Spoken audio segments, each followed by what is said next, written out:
뉴스 시작합니다. 저는 동정민입니다. 조금 전 공수처가 윤석열 대통령에 대해 구속영장을 청구했습니다. 헌정사상 첫 현직 대통령 체포에 이은 첫 현직 대통령 영장 청구입니다.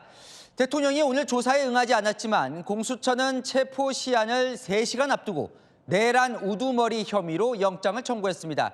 영장 심사 결과에 따라 대통령의 구속 여부가 결정됩니다. 공수처에 나가 있는 취재기자 연결해 보겠습니다. 이기상 기자, 일단 영장에 적시된 혐의부터 살펴볼까요? 네, 고위공직자범죄수사처가 윤석열 대통령에 대해 내란죄와 직권남용 혐의로 구속영장을 청구했습니다. 조금 전 5시 40분쯤 구속영장을 청구했다고 했으니까요. 오늘 밤 9시쯤 끝나는 윤 대통령의 체포 시한을 3시간여 남겨놓고 영장을 청구한 겁니다. 지금 이곳 공수처 검사와 수사관들은 내일 법원에서 열릴 윤 대통령의 구속영장 심사 준비로 분주합니다. 자, 공수처는 구속영장 발부를 자신하고 있는 분위기입니까? 네, 공수처는 윤 대통령의 구속영장 청구서가 총 150쪽 분량이라고 밝혔는데요. 내일 구속심사에만 공수처 검사 6명에서 7명을 투입할 예정입니다. 공수처는 영장 청구서에 범죄의 중대성과 재범 가능성 등을 강조한 걸로 알려졌는데요. 윤 대통령이 진술 거부권을 행사하며 공수처 조사를 사실상 거부했지만 다른 비상계엄 관련자들 조사 내용과 진술을 통해 범죄 의심 정황이 충분히 확인됐다고 보고 있습니다. 자, 이 구속심사 결과는 내일 바로 알 수 있을까요? 네, 맞습니다. 내일 윤 대통령 구속영장 실질심사가 진행되면 이르면 내일 밤, 늦어도 모레 새벽에는 윤 대통령 구속 여부가 결정됩니다. 구속영장이 발부되면 윤 대통령은 최대 20일간 구속 상태에서 조사를 받게 되는데요. 공수처와 검찰이 각각 열흘씩 윤 대통령을 조사한 뒤 검찰이 기소를 맡습니다. 구속영장이 기각되면 윤 대통령은 즉시 서울구치소에서 풀려나 관저로 돌아갈 수 있습니다. 지금까지 공수처에서 전해드렸습니다. 대통령 구속 여부의 키는 서울 서부지법이 쥐고 있는데요. 대통령 체포영장을 내준 그 영장 담당 판사가 구속영장을 내줄지 판단을 맡을 가능성이 높습니다. 대통령 측은 대통령을 구속할 사유가 없다고 반발하고 있습니다. 유준 기자입니다. 서울 서부지법 앞에 공수처 관계자들이 타고 온 차량이 멈춰섭니다. 공수처 관계자들이 노란 상자에 든 윤석열 대통령 구속영장 관련 자료를 카트에 쌓아 옮깁니다. 윤 대통령 구속심사를 맡을 판사가 영장 발부 여부를 정할 때 참고할 자료들입니다. 통상 평일 일과 시간에 접수된 구속심사는 영장 담당 판사에게 배정되는데 서울 서부지법 영장전담 판사는 앞서 윤석열 대통령 체포영장을 발부해준 판사입니다. 윤 대통령 측은 도주 우려나 증거인멸 같은 구속 사유가 없다고 주장할 계획입니다. 대통령은 지금 도주할 이유도 없습니다. 또 증거를 인멸할 사항도 없습니다. 대통령을 왜 구속을 하겠다는 것입니까? 영장심사에서 구속 필요성과 정당성을 강력하게 다투겠다고 예고했습니다. 그간 대통령 측은 서울 서부지법이 발부한 체포수색영장은 관할권을 어겼다고 주장해왔습니다. 하지만 어젯밤 서울중앙지법이 윤 대통령 체포가 적법하다고 판단하면서 영장심사에서 관할권 문제는 더 제기하기가 어렵게 됐습니다. 윤 대통령 구속 여부는 이르면 내일 밤 결론이 나올 전망입니다. 채널A 뉴스 유주은입니다. 내일 대통령 영장심사가 열리는 서울 서부지법으로 가보겠습니다. 공수처의 구속영장 청구를 저지하겠다며 오늘도 대통령 지지자들이 이곳 서울 서부지방법원에 모여들고 있는데요.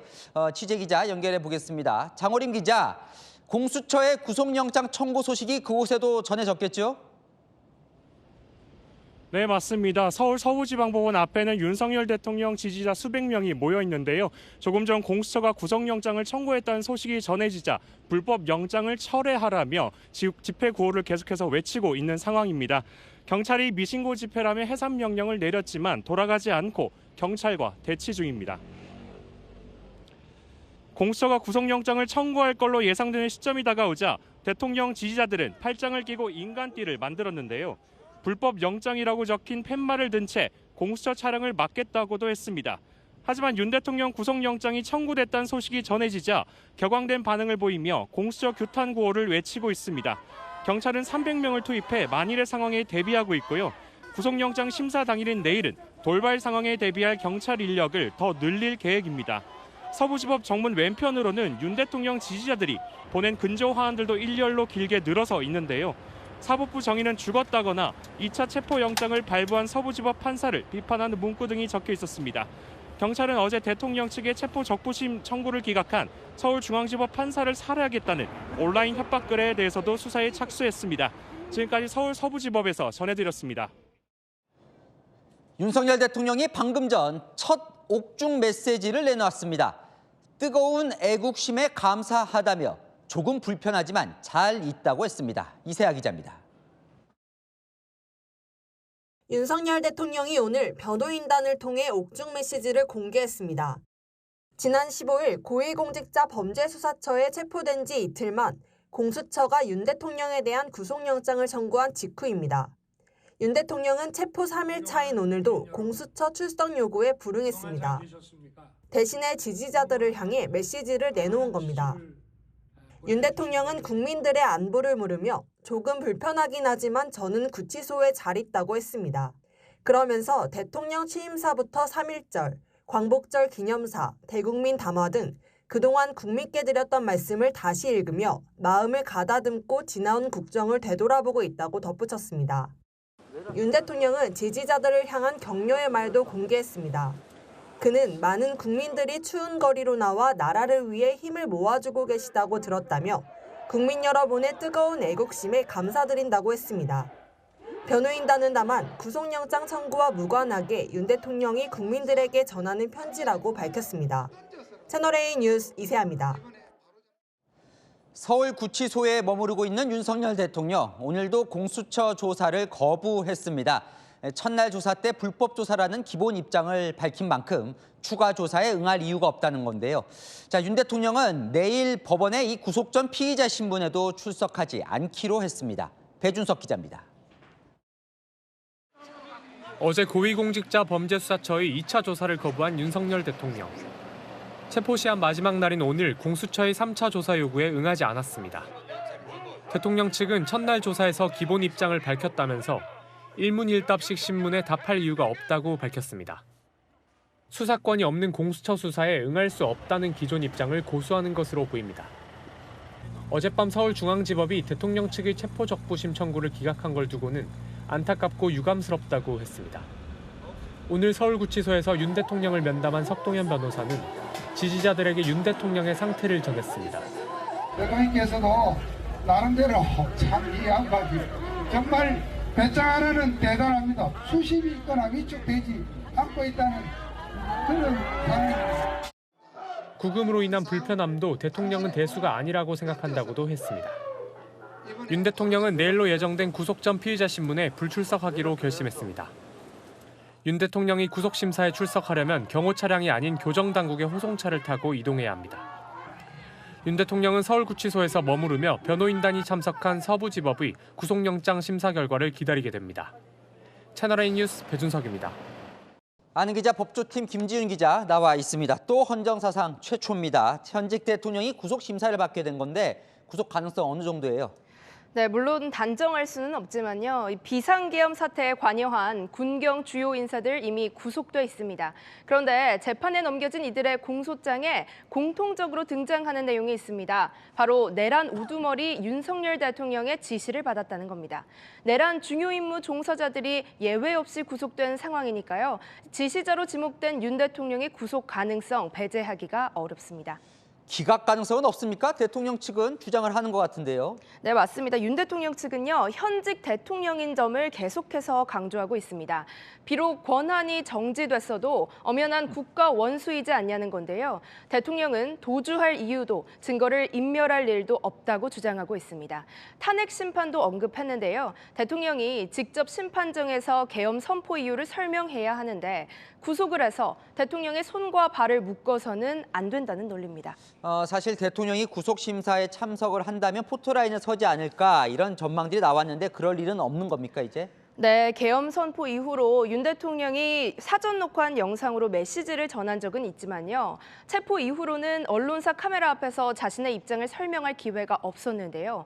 내일은 재판을 받기 전 마지막으로 자신의 육성으로 대국민 메시지를 낼 수 있는 마지막 기회가 될 걸로 예상이 됐는데요. 오늘 구속영장 청구 직후에 불출석하겠다는 입장을 밝혔습니다.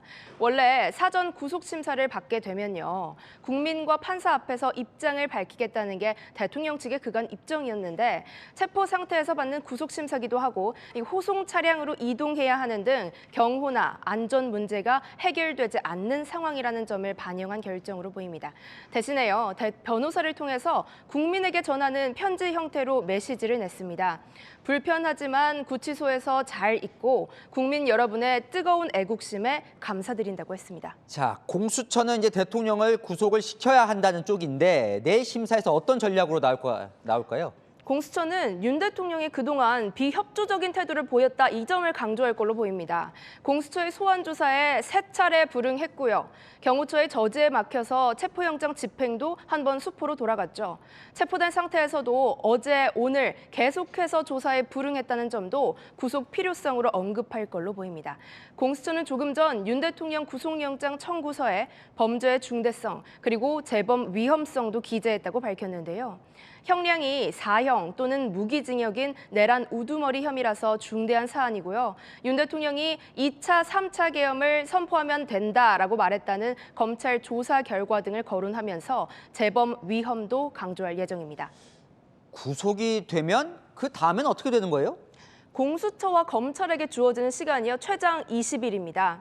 이 기간 안에 공수처는 기소권을 가진 서울중앙지검에 사건을 넘겨야 합니다. 아, 서울중앙지검으로 사건을 넘긴다. 그러면 구속이 되면 대통령은 이 친정인 검찰에서 조사를 받게 되는 겁니까? 네, 윤 대통령은요 20년 넘게 특수부 검사로 이름을 알렸었잖아요.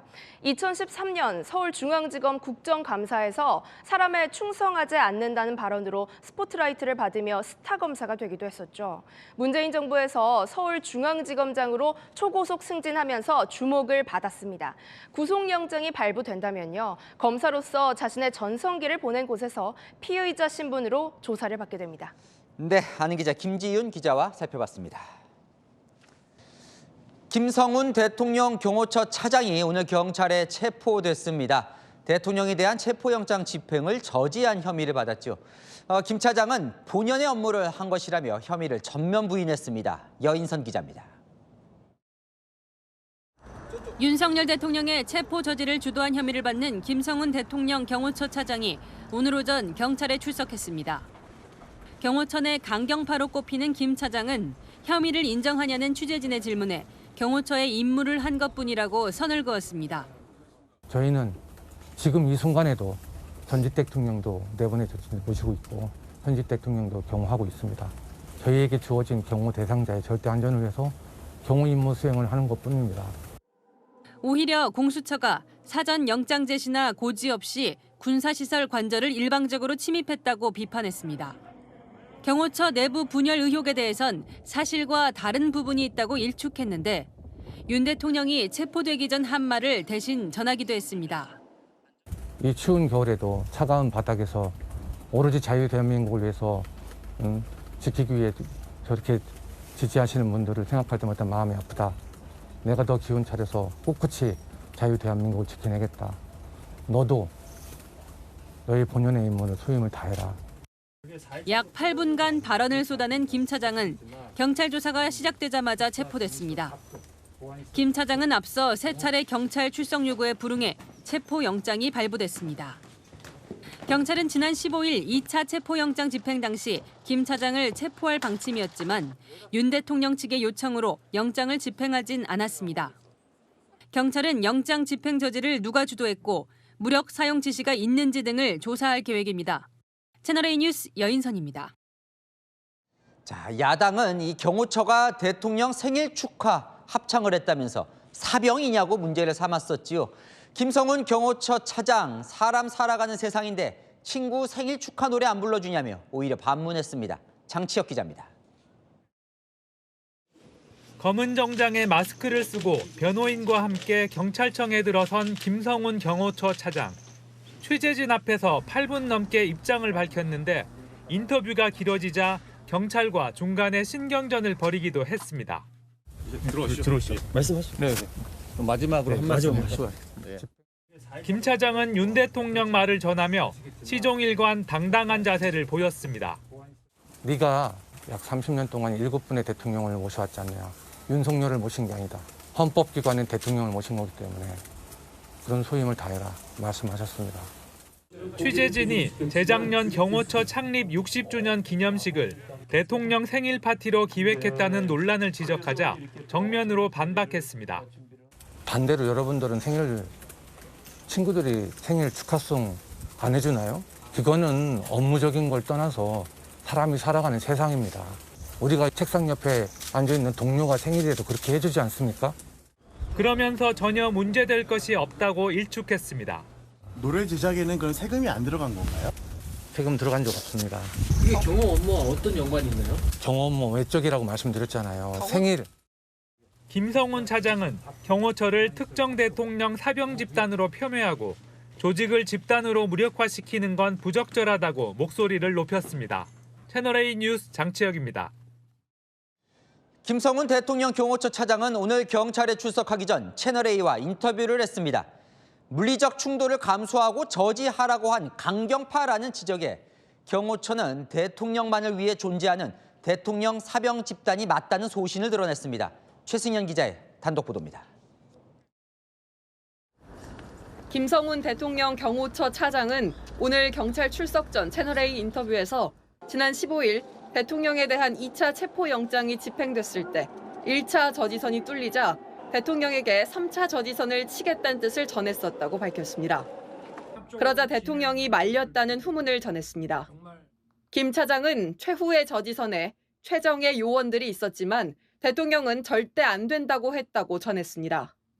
경호처 숫자가 부족한데 임무와 소임을 다하려면 결국 무력 충돌밖에 없지 않느냐며 대통령이 말렸단 겁니다. 체포영장 집행을 막는 경호처가 윤석열 사병으로 전락했다는 지적에 대해선 그게 경호처 역할이라고 받아쳤습니다. 김영삼 대통령 땐 김영삼 사병 집단이고 김대중 대통령 땐 김대중 사병 집단이라면서 경호처는 사병 집단이 맞고 오로지 대통령만을 위해 존재하는 유일한 정부기관이라는 소신을 드러냈습니다. 김 차장은 자신은 대통령 라인도 여사 라인도 아니라며 7명의 대통령을 모셨고 늘 주어진 대로 소임을 다했다고 밝혔습니다. 대통령이 경호처에 무기 사용을 지시했다는 야권의 의혹은 전혀 사실이 아니라고 부인했습니다. 채널A 뉴스 최승현입니다. 자, 지금 이 시각 국회에서는 여야가 막판 특검법 협상을 이어가고 있습니다. 특검 법안이 통과되면 대통령 관련 모든 수사는 특검이 가져가게 됩니다. 우원식 국회의장은 오늘 자정까지 어떻게든 여야 합의를 도출해보겠다는데요. 이견이 커서 쉽진 않아 보이는데 국회에 나가 있는 이서영 기자 연결해 보겠습니다. 자, 이 기자, 뭔가 오늘 합의안을 도출해서 통과까지 갈 수 있을 분위기인가요? 네, 국민의힘은 자체 비상계엄 특검법을 104명 이름으로 당론 발의했습니다. 오후 3시쯤 시작된 여야 협상은 지금까지 진행 중입니다. 가장 첨예하게 대립하는 부분은 대국민 보고 언론 브리핑 가능 여부입니다. 야당은 특검 수사 상황을 국민들의 알 권리 차원에서 공식적으로 브리핑해야 한다는 입장입니다. 특검법에도 명시를 했고요. 반면 국민의힘이 발의한 법안에는 대국민 보고 조항이 빠져 있습니다. 윤석열 대통령의 탄핵 재판에 악용될 가능성이 높다는 이유에서 제외하자는 겁니다. 민주당 원내 관계자는 언론 브리핑이 없는 특검도 받냐며 절대 받을 수 없다고 말했습니다. 자, 이 언론 브리핑 말고도 또 핵심 쟁점이 있다면서요? 또 다른 쟁점 사안은 수사 범위입니다. 민주당은 전쟁을 유발하려고 한 행위도 진상규명을 하자고 명시했고요. 국민의힘은 대북 심리전 등을 외환죄로 보면 우리 군은 아무것도 못한다며 반대하고 있습니다. 야당 안에 들어있는 수사 과정에서 인지된 사건도 여당 안에는 빠져 있는데요. 국민의힘은 수사 대상이 무한대로 늘어날 수 있다며 안 된다는 입장입니다. 수사 기간과 수사 인력도 여당 안이 야당 안보다 대폭 줄었습니다. 민주당은 오늘 자정까지 협상이 타결되지 않으면 야당 특검안을 단독 처리하겠다는 방침입니다. 다만 재표결 시 통과 가능성을 높이기 위해 여당안 중 일부를 넣어 수정할 가능성도 있습니다. 지금까지 국회에서 전해드렸습니다. 자, 지금 이 시점에서 가장 관심 포인트는 공수처의 대통령 기소와 지금 보신 이 특검 출범 중 어느 쪽이 먼저일 거냐 부분입니다. 대통령 기소가 먼저 이루어질 경우 특검이 출발해도 내란죄로는 대통령 수사를 못하게 됩니다. 박자한 기자입니다. 더불어민주당은 특검을 출범시켜 검찰 주도의 수사를 가져오겠다는 의지가 강합니다. 민주당은 오늘 안에 결론을 내야 한다는 입장이고 하루 정도 더 하면 어떻게 하나 이거는 성립이 안 되는 특검 문제를 2월로 넘기겠다는 뜻이에요. 안 하겠다는 뜻하고 같다고 저희들은. 하지만 고민도 있습니다. 출범 시한에 따라 특검의 파괴력이 달라지기 때문입니다. 공수처는 이번 주말 대통령 구속영장이 발부될 경우 20일 내인 2월 7일 전에 기소해야 합니다. 검찰 기소 후에 특검을 출범할 경우 특검은 내란죄 혐의에 대해 공소유지만 할 수 있습니다. 같은 사안으로 두 번 기소를 할 수 없어 특검이 출범해도 내란죄를 추가 수사할 수 없습니다. 빠른 특검 출범 속도에 민주당이 공을 들이는 이유입니다. 천신만고 끝에 특검이 발동이 돼도 결국은 상당한 기간 뒤에 발동이 되며 그렇게 되면 공수처는 이중 기소를 못하게 됩니다. 여러 가지가 지금 난맥이 지금 되어 있잖아요. 꼬여 있잖아요. 하지만 여야 합의 없이 통과될 경우 최상목 대통령 권한대행의 재의결 과정 등을 감안하면 2월 7일 이전 특검 출범이 쉽지 않아 보입니다.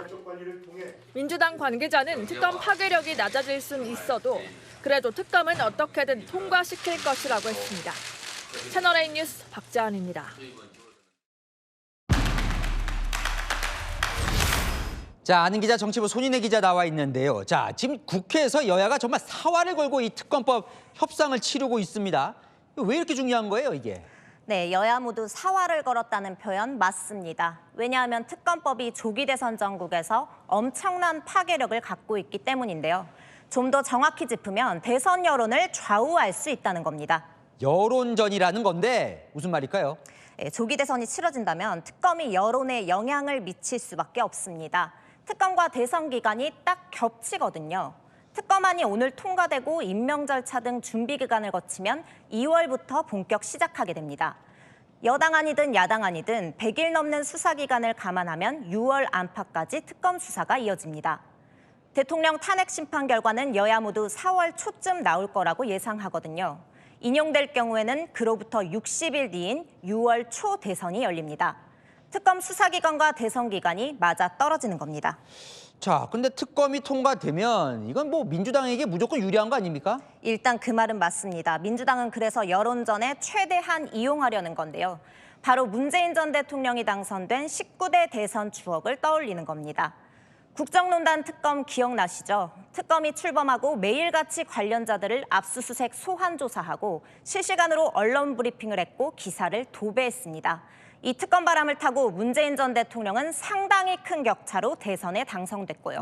그래서 지금 앞서 리포트에서 언론 브리핑, 여기에 집착을 하는군요. 맞습니다. 민주당으로서는 대통령 계엄 관련 수사 과정을 매일 언론에 알리면서 계엄 악몽을 국민들에게 계속 떠올리게 해야 하는 겁니다. 그래서 민주당 안에 들어간 조항이 바로 12조입니다. 12조 제목이 사건의 대국민 보고죠. 국민의 알 권리 보장을 위해 언론 브리핑을 실시한다는 내용인데요. 국민의힘의 자체 발의안에는 이 조항이 없습니다. 피해 사실을 공표할 수 없도록 했거든요. 민주당은 이 조항 절대 양보 못한다고 합니다. 근데 궁금한 게 국민의힘은 뭐 하려고 이 특검을 하려고 하는 거예요? 네, 국민의힘 속내 역시 대선 여론전입니다. 물론 현실적으로는 내부 이탈표를 막기 위해서 고육지책으로 자체안을 낸 것도 있지만요. 특검이 대선에 유리한 측면도 있다고 봅니다. 대선에서 중도층 표심을 잡아야 하는데 그러려면 계엄 옹호당 이미지를 탈피해야 하고 자체 특검법을 내면 우리도 계엄에 찬성하거나 진실을 막으려고 하는 게 아니다. 여론전을 할 수 있다는 겁니다. 어차피 공수처, 검찰, 경찰이 경쟁적으로 대통령 수사에 달려드는 형국인데 수사 범위와 인력을 제한할 수 있는 특검이 더 낫다는 기류도 있습니다. 한 여당 핵심 지도부, 특검 안 가도 공수처가 아마 우리 괴롭히려고 대선까지 계속 여론전 할 거다라고 하더라고요. 결국은 여야 모두 진실을 밝히는 것보다는 대선이 관심인 거군요. 맞습니다. 여야 모두 속내를 들어보면요. 어차피 수사는 공수처, 검찰, 경찰이 하나, 특검이 하나 별 차이 없을 거라고 말합니다. 지금 여야가 한창 협상 중에 있는데요. 합의안을 도출해내긴 쉽지 않아 보입니다. 네, 자정까지 한다니 한번 지켜보죠. 하는 기자 손인혜 기자와 살펴봤습니다. 이재명 민주당 대표가 대장동 개발 비리 의혹 재판에 출석했습니다. 취재진의 질문이 쏟아졌지만 아무런 답변도 하지 않았는데요. 국회 본회의에 참석해야 한다며 법정에서는 조퇴했습니다. 이다혜 기자입니다.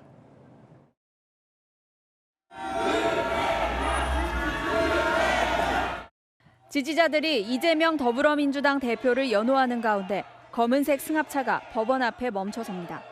굳은 표정으로 차에서 내린 이 대표. 지지자를 향해 손을 흔들며 화답하더니 취재진이 다가서자 정면만 응시한 채 걸어갑니다. 대장동 개발 비리 의혹 재판에 출석하는 이 대표를 향해 또 다른 재판인 공직선거법 항소심 관련 질문이 쏟아집니다. 선거법 2심 재판부가 이제 2달 동안 사건 안 받는데 어떻게 보시나요? 첫 기회 준비는 어떻게 하고 계세요?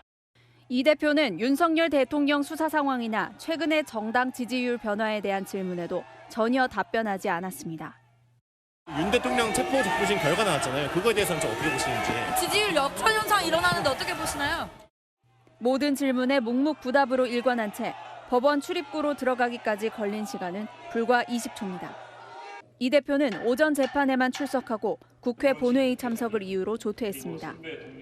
증인으로 출석한 유동규 전 성남도시개발공사 기획본부장이 이 대표 없이 증언하는 것은 의미가 없다고 해 오후 재판은 1분 만에 종료됐습니다. 채널A 뉴스 이다혜입니다. 이재명 대표 공직선거법 2심 재판도 곧 시작되는데요. 여권에선 대통령이 체포됐듯 이 대표 재판도 신속하게 진행돼야 한다고 목소리를 높이고 있습니다. 2월 15일에 선고해야 한다며 구체적인 날짜도 언급했습니다. 송정현 기자가 보도합니다. 안철수 국민의힘 의원은 오는 23일부터 시작되는 이재명 더불어민주당 대표의 공직선거법 항소심이 2월 15일까지 선고돼야 한다고 주장했습니다. SNS에 현직 대통령 체포영장이 집행된 상황에서 이 대표의 항소심도 법치주의의 예외가 될 수 없다며 반드시 2월 15일까지 신속히 선고돼야 한다고 강조했습니다. 공직선거법 위반 사건 재판은 1심 6개월, 2심과 3심은 각각 3개월 안에 선고하도록 한 633 원칙을 지키라고 한 겁니다. 징역 1년에 집행유예 2년을 선고한 이 대표 1심 판결은 지난달 15일에 나왔습니다. 법원은 3개월째가 되는 2월 15일이 토요일이라 항소심 선고 시한은 2월 17일이라고 보고 있습니다. 최근 서울고등법원도 이 대표 항소심 재판부에 3월 12일까지는 새로운 사건이 배당되지 않게 했습니다. 이 대표 항소심이라는 중요 사건을 집중적으로 다룰 수 있게끔 한 조치라는 해석입니다. 사건 배당이 멈춘다는 건 굉장히 이례적이에요. 그리고 3월 13일까지 멈추겠다라는 거는 그 이전에 판결을 내겠다는 의지의 표명입니다. 법원은 새 사건 배당 중지 기간에 따라 2심 선고일이 정해지는 건 아니라고 설명합니다. 서울고법 관계자는 선고 기일은 담당 재판부의 재량이라며 재판부가 선고까지 시간이 더 필요하다고 판단하면 새 사건 배당 중지 기간이 늘어날 수도 있다고 밝혔습니다. 채널A 뉴스 송정현입니다. 윤석열 대통령 체포 이후 보수가 결집하면서 국민의힘 지지율이 오른 걸로 나타났습니다. 조기 대선 시 승패를 가를 중도층은 마음을 정하지 못하고 있습니다. 정현주 기자입니다. 한국갤럽 여론조사 결과 국민의힘 지지율이 윤석열 대통령 체포에도 상승했습니다. 국민의힘 지지율은 지난 조사 대비 5%포인트 오른 39%, 민주당은 36%를 유지했습니다. 민주당은 비상계엄 직후 국민의힘과 격차를 2배 벌렸지만 계엄 이전과 비슷한 수준으로 돌아갔습니다. 정권교체 위기감에 대구 경북과 부울경 등에서 보수 진영 결집이 뚜렷해졌다는 분석이 나옵니다. 민주당이 잘못 대응하고 때로는 조금 능력이 없어 보이고 무책임하고 혹은 또 거칠고 조롱하고 뭐 이런 과정이 상승, 결집을 조금 더 가속화시키고 중도층을 이동하게 만든 게 있어요. 장래 정치 지도자 선호도 조사에서는 중도층의 44%가 의견을 유보했습니다. 누구를 찍을지 마음을 못 정한 중도층이 늘어나는 추세입니다. 정치적 피로도가 극에 달한 가운데 윤 대통령이 가시권에서 사라지면서 민주당의 단점이 상대적으로 부각됐다는 분석이 나옵니다. 중도층 지지자들은 국민의힘을 지지하기는 이제 거부감이 생기는 것이고 민주당에 대해서도 이재명 대표의 사법 리스크 등이 있기 때문에 민주당으로 옮겨가지 않는 거죠. 한국갤럽 관계자는 민주당이 당연히 집권하는 분위기였던 8년 전 탄핵 전국과는 확연히 다르다고 설명했습니다. 채널A 뉴스 정현주입니다. 이재명 민주당 대표는 지지율이 30% 내외에 머물고 있습니다. 특히 중도층에서 한 달 새 11%포인트가 빠졌습니다. 이 대표 중도층 표심 잡기에 나섰습니다. 이준성 기자가 취재했습니다. 이재명 더불어민주당 대표는 한국갤럽 장래 정치 지도자 선호도 조사에서 1위를 차지했습니다. 하지만 비상계엄 사태 이후 올라간 지지율은 하락세로 31%까지 떨어졌습니다. 계속 30%대 박스권에 갇혀 있습니다. 중도층만 놓고 보면 하락폭은 두드러집니다. 40%에 육박했던 중도층 지지율은 한 달 사이 계속 떨어지며 28%를 기록했습니다. 비상계엄 사태 이후 잇따른 강경 노선이 여론 하락세에 영향을 미쳤다는 지적이 제기되자 중도층 행보에 나서는 모습입니다. 이 대표는 오늘 비공개 최고위원회의에서 대통령 체포와 관련해 과격한 발언을 하지 않게 주의하라고 말한 것으로 전해졌습니다. 친중 논란을 의식한 듯 한미동맹도 강조했습니다. 한국의 민주주의를 지지하는 미국과 국제사회의 노력에 감사의 뜻을 표합니다. 한미동맹은 더욱더 강화될 것입니다. 민주당 한 수도권 의원은 이 대표에 대한 비호감, 불안감이 생각보다 큰 것 같다며 대선 준비가 쉽지만은 않을 것 같다고 말했습니다. 이 대표 측은 중도층의 불안감을 해소하기 위해 앞으로 경제, 민생 분야에서 효능감 있는 정책을 더 마련하겠다는 방침입니다. 채널A 뉴스 이준성입니다. 민주당과 달리 국민의힘에선 압도적인 대선 후보가 아직 보이질 않습니다. 조기 대선이 열리면 우열을 가리기 힘든 잠룡들이 다툴 가능성이 큰데요. 이들에게 직접 출마 여부를 물어봤습니다. 남영주 기자입니다. 여권에서 가장 확실하게 대권 도전을 말한 건 홍준표 대구시장입니다. 홍 시장은 채널A 통화에서 또다시 보수가 무너지는 걸 지켜볼 수 없다며 조기 대선이 열린다면 출마해 역할을 할 생각이라고 밝혔습니다. 사실상 출마 의사를 밝힌 겁니다. 유승민 전 의원도 출마 가능성을 강하게 내비쳤습니다. 유 전 의원은 채널A에 보수 재건에 앞장서겠다고 밝혔습니다. 오세훈 서울시장과 원희룡 전 장관은 출마 여부에 대해 말을 아꼈습니다. 오 시장 측은 공식 입장에서 조기 대선을 논하는 건 부적절하다면서도 분열된 여론을 통합하기 위해 안정된 정치 리더십이 필요한 때라고 말했습니다. 원 전 장관은 채널A에 탄핵 대선에서 가장 중요한 건 보수 진영 후보를 하나로 모으는 것이라며 보수 단일 후보를 만들겠다고 말했습니다.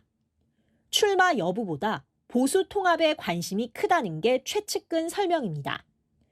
반면 세 차례 대권 도전에 나섰던 안철수 국민의힘 의원은 지금은 생각하지 않고 있다며 출마에 소극적인 입장을 내놨습니다. 김문수 고용노동부 장관 측은 드릴 말씀이 없다고 했고 한동훈 전 대표는 연락이 닿지 않았습니다. 한 측근은 본인만이 출마 여부를 답할 수 있다고 했습니다. 하지만 누가 나오든 여권 잠룡은 순탄치 않을 것으로 보입니다. 오늘 발표된 조사에서 중도층에서 5% 이상 지지를 받은 국민의힘 대선 주자는 한 명도 없었습니다. 채널A 뉴스 남영주입니다. 대권 시기가 빨라질 가능성에 여권 잠룡들도 조금씩 몸을 풀고 있습니다. 이들의 움직임을 김설혜 기자가 취재했습니다. 오세훈 서울시장과 대한노인회 서울시연합회가 올해 처음 만나는 자리. 오 시장은 어르신 일자리를 늘리겠다고 약속합니다.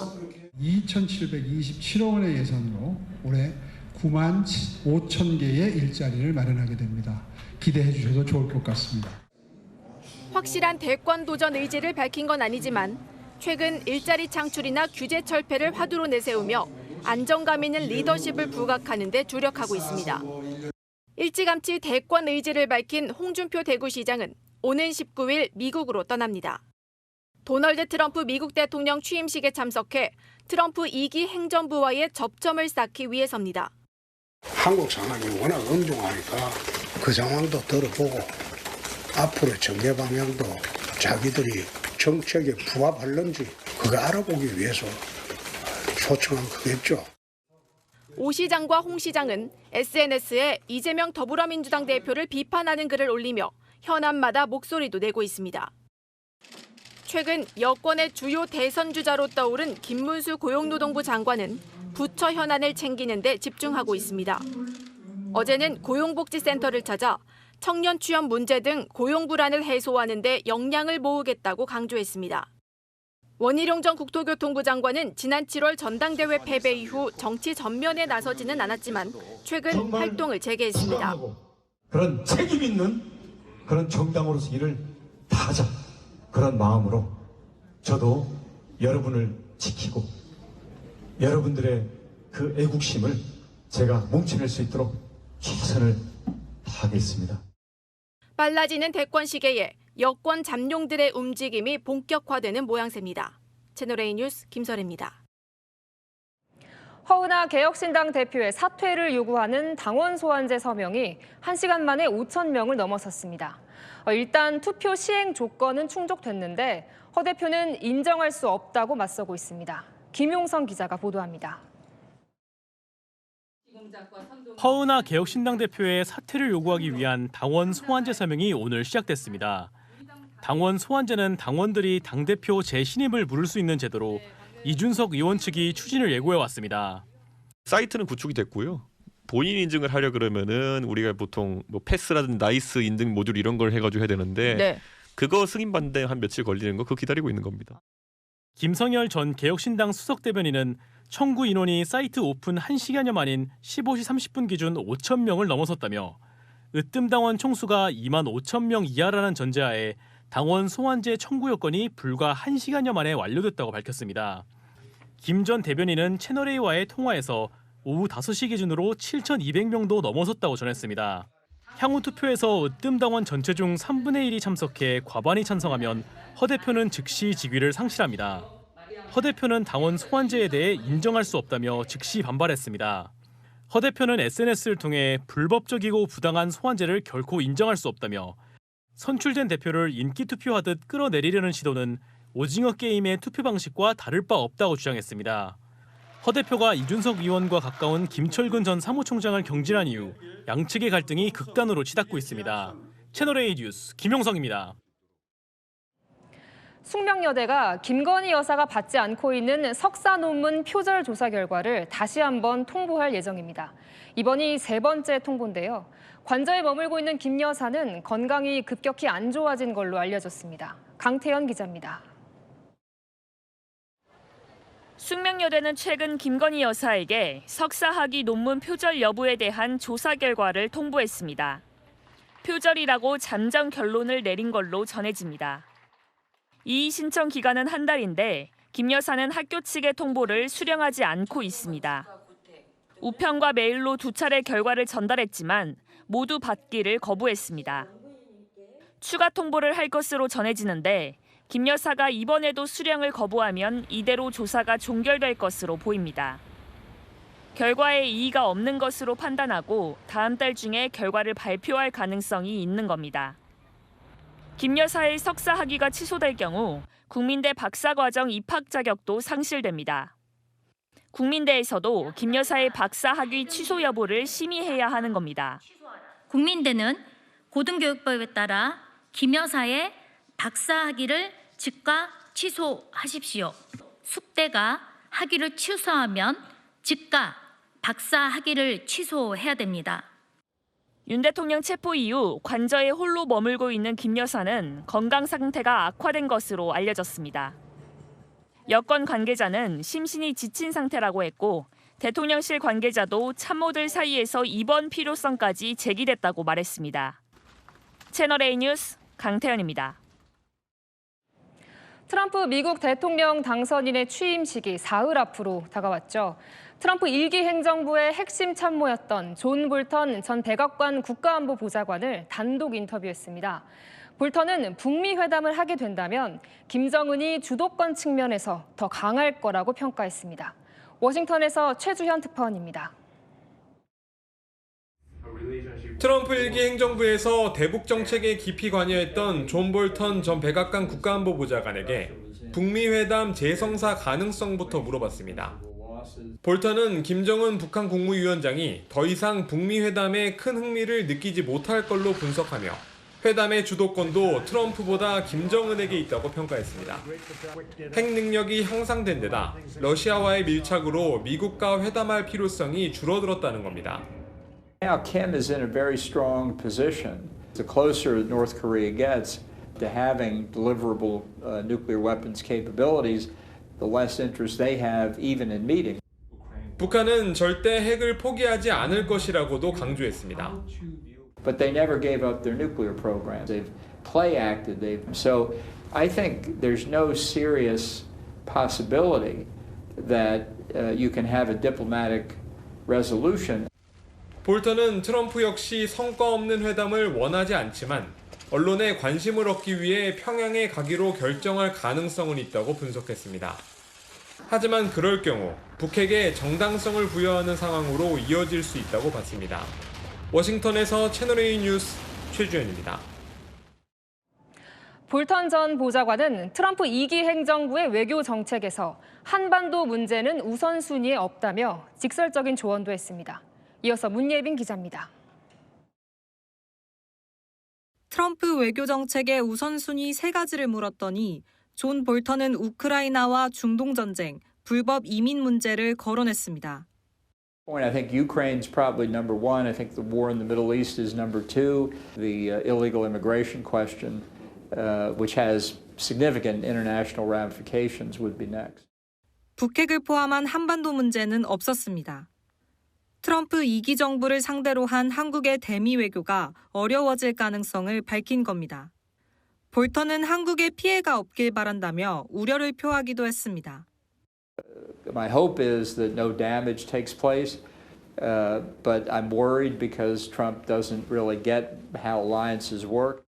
한미 방위비 분담금 문제에 대해서는 트럼프가 기존 합의를 뒤집고 한국에 더 많은 부담을 지을 가능성이 있다고 했습니다.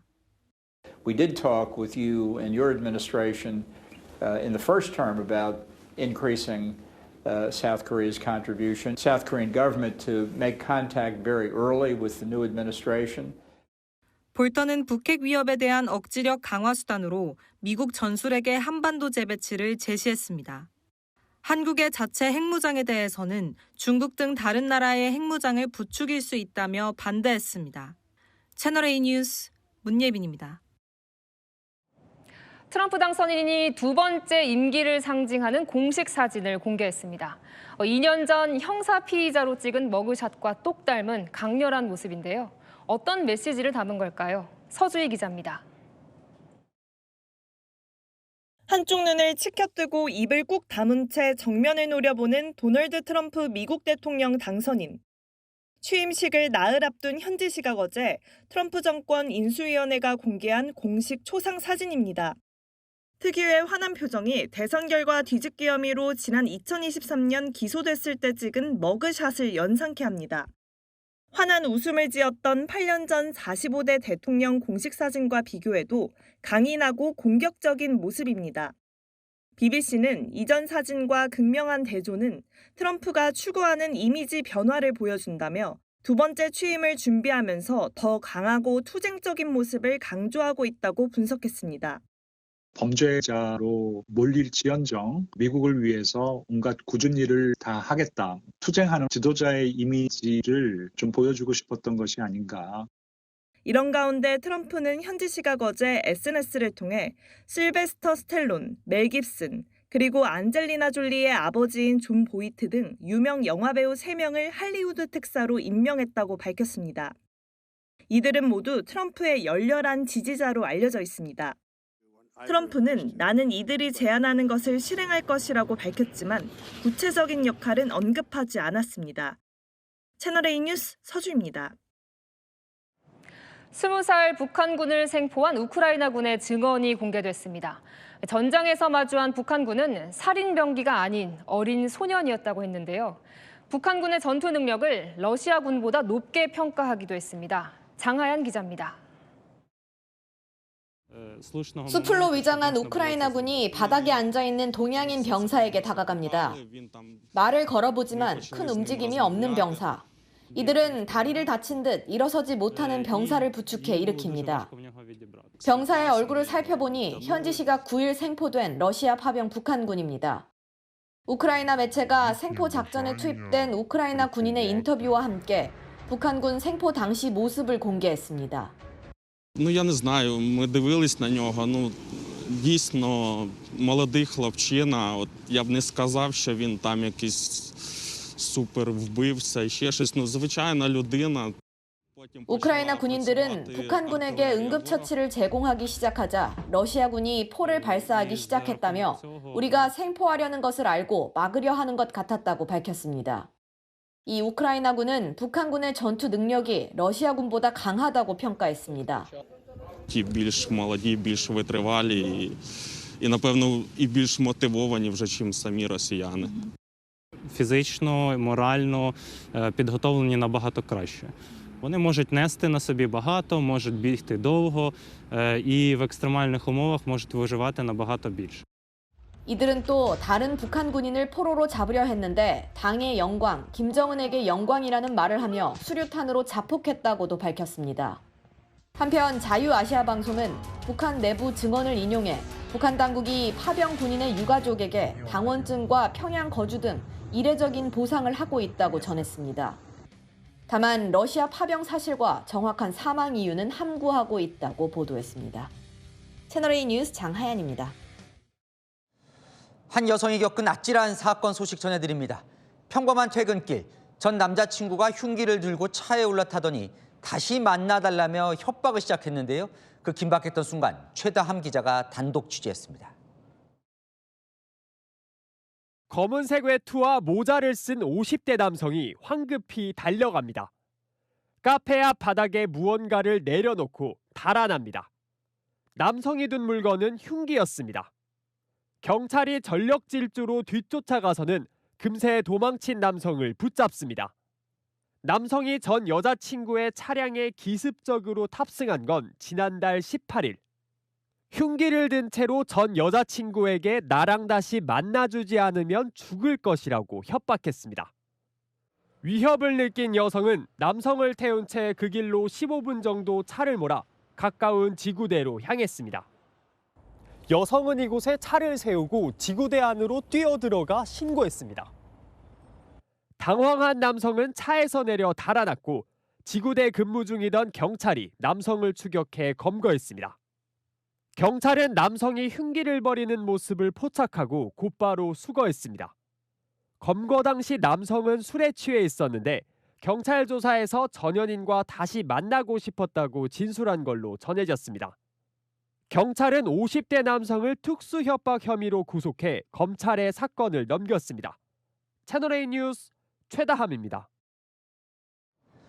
동해안 일대에 건조특보가 이어지고 있습니다. 게다가 바람도 강하게 불고 있습니다. 작은 불씨 하나면 초대형 산불로 이어질 수 있어 산림당국이 바짝 긴장하고 있습니다. 홍진우 기자입니다. 등산로 입구에 산불 조심 현수막이 내걸렸습니다. 산불을 감시하는 초소도 등장했습니다. 낙엽을 밟아보니 힘없이 부서집니다. 건조한 날씨에 나무와 풀들은 바짝 말라있고 낙엽은 살짝만 만져도 바스라집니다. 오늘도 강원 고성에서 부산까지 동해안 전역에 건조주의보가 내려졌습니다. 이번 겨울 들어 강릉은 31일, 울산은 41일째 건조특보가 이어지고 있습니다. 지난해 12월 이후 부산과 울산 지역 강수량은 0mm로 집계됐습니다. 창원과 포항은 1mm 이하였고 속초도 3mm가 오는데 그쳤습니다.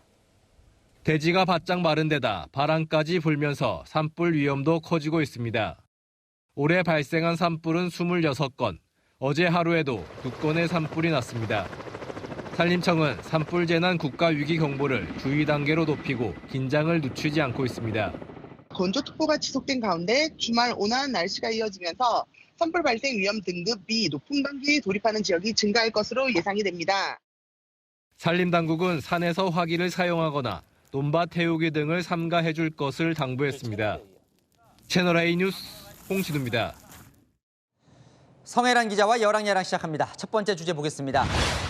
김문수 장관 요새 지지율이 심상치 않아요. 네, 김문수 장관 대선 여론조사에 처음 이름 등장했을 때만 해도 잠시라는 시각이 많았죠. 그런데 오늘 나온 갤럽 조사 보면요. 여권 후보 중에서 1위입니다. 지지층이 어떻게 되는 거예요? 네, 역시나 보수층입니다. 18%로 가장 높죠. 윤 대통령 체포로 위기감 느낀 보수층이 대통령 생각과 가장 비슷해 보이는 김 장관으로 뭉치고 있다는 분석이 많습니다.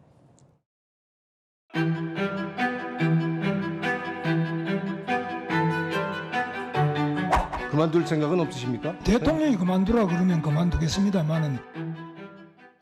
자, 여당 의원들 생각은 어떨까요? 김 장관이 대선 후보가 되는 거에 대해서? 네, 아직은 부정적인 의견이 더 많긴 합니다. 현재는 여러 가지 감정이 격앙된 상태입니다. 강한 의견을 가진 우리 보수층의 결집들이 일어나고 있습니다. 김문수 장관께서 구체적으로 어떤 말을 하면 오히려 또 이게 떨어질 수도 있어요.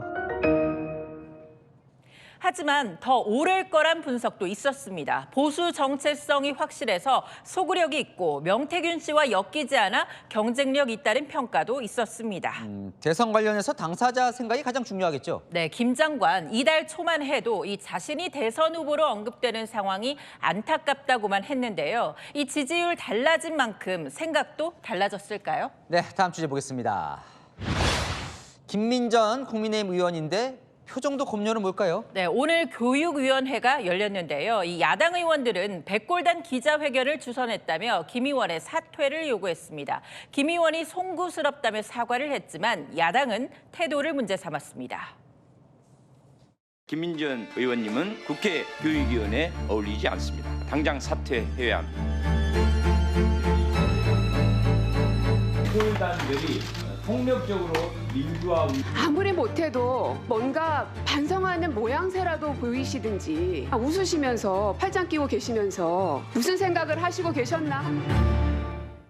그런데 이 표정까지 검열한다는 건 무슨 얘기예요? 네, 야당이 김 의원의 태도를 지적하자 이 여당 의원들 카톡을 넘어서 표정까지 검열하냐며 반격에 나선 겁니다. 표정과 태도까지 마음에 들 때까지 저희가 해야 됩니까? 온 국민의 태도까지 문제 삼으실 겁니까? 온 국민 카톡까지 검열한다더니 이제 표정과 태도까지 관리하시고. 서지영 의원님, 서지영 제 페이스북 보면 다만 카톡을 어떻게 검열합니까? 말이 되는 소리를 해야죠. 네, 하나 더 보겠습니다. 하수 나훈아 씨 은퇴 콘서트도 끝냈는데 어딜 나와요? 네, 전직 대통령과 여권 인사들이 모인 자리에서요. 이 나훈아 씨의 이름이 나왔다고 합니다. 차기 대권 주자로요. 어제 제가 전직 대통령 한 분하고 오찬을 했었어요. 대통령을 모시는 측근한테 조기 대선이 오면은 누굴 생각하고 계시냐? 나훈아 선생이에요. 전직 대통령 누구예요? 이유도 궁금한데요. 네, 바로 이명박 전 대통령과의 자리였는데요. 이 전 대통령 측근에게 물어보니까 정치 상황이 안 좋다 보니 MB가 농담 반 진담 반으로 나훈아 씨를 가끔 언급한다고 하더라고요. 이쪽 저쪽 다 비판할 수 있는 사람이라면서요. 그런데 개혁신당에서도 나훈아 씨 이름이 나왔다면서요? 맞습니다. 이 내부 다툼으로 이 시끄러운 이 당이 나훈아 씨에게 SOS를 청했습니다.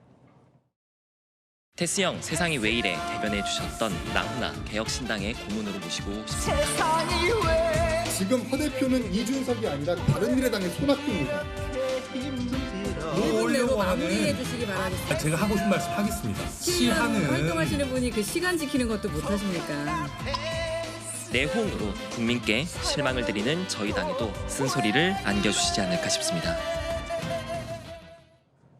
정치권, 국민 가수의 구원에 손길 건네기보다 자정 노력부터 보여주면 어떨까요? 네, 지금까지 여랑야랑이었습니다. 스마트폰 시장의 절대 강자 애플이 중국 시장에서 굴욕을 겪고 있습니다. 1위를 중국 브랜드에 내주고 3위까지 내려간 건데 충격에 주가도 큰 폭으로 떨어졌습니다. 김태우 기자입니다. 애플은 전 세계 3대 스마트폰 시장 중 하나인 중국에서 수년간 매출 1위를 기록해왔습니다. 하지만 지난해엔 중국 업체에 밀려 3위로 떨어졌습니다. 중국 저가형 스마트폰 업체인 비보가 17%의 점유율로 1위를 차지했고 고가형 브랜드인 화웨이가 16%로 2위에 오른 겁니다. 이 소식이 전해지자 애플 주가는 4% 이상 떨어지며 5개월 만에 최대 하락폭을 기록했습니다. 애플의 중국 매출은 지난 2019년 미국 정부가 화웨이를 거래 제한 명단에 올린 이후에도 4년간 꾸준히 성장해 왔습니다. 하지만 지난해엔 마지막 분기 매출이 25% 하락하는 등 1년 내내 감소세를 보였습니다. 애플의 부진은 중국에서 판매되는 아이폰에 인공지능 기능을 탑재하지 못한 것이 원인이란 분석이 나옵니다. 또 중국 경쟁사들이 폴더블 폰 등을 출시하며 젊은 층에게 큰 인기를 끈 것도 악재가 됐습니다. 샤오미를 포함해서 중국 스마트폰은 또 애국 마케팅을 하고 있습니다. 가격 대비 성능은 아주 우수하기 때문에 청년 판매량이 따라왔다. 연이은 부진에 애플도 평소에 하지 않았던 할인에 나섰습니다. 이달부터 최신 모델인 아이폰 16의 판매가를 최대 500위안, 우리 돈 약 99만 원까지 인하했습니다. 채널A 뉴스 김태우입니다. 오늘 효창공원의 모습인데요. 낮 기온이 5도까지 오르면서 시민들은 두꺼운 외투 대신 비교적 얇은 옷차림으로 야외 활동을 하고 있습니다. 내일은 기온이 더 오르겠는데요. 서울은 한낮에 7도까지 오르고요. 절기 중 가장 춥다는 대한인 월요일은 최저기온도 온종일 영상권에 머물겠습니다. 이런 날씨는 다음 주 내내 이어집니다. 평년보다 포근한 이유는 온화한 바람이 서쪽에서 동쪽으로 강하게 불고 있기 때문입니다. 이 상층 제트 기류가 북쪽에서 내려오는 찬 공기를 막고 있는 겁니다. 내일 아침 기온은 서울과 대구 영하 4도로 오늘과 비슷한데요. 낮 기온은 청주 7도, 울산 13도까지 크게 오르겠습니다. 주말인 내일 대체로 맑아 나들이하기 좋습니다. 다만 대기 정체로 중서부는 미세먼지, 건조한 동해안은 산불 조심하셔야겠습니다. 날씨였습니다. 오늘 발표된 여론조사에서 유독 눈길이 가는 대목이 있습니다. 선거 승패를 좌우할 중도층에서 자기 대선 찍을 사람이 없다는 응답 유보가 가장 많았습니다. 증오와 극단으로만 치닫는 정치 좀 바꿔달라는 뜻 아닐까요? 마침표 찍겠습니다. 통합과 희망의 정치. 뉴스에 마칩니다. 감사합니다.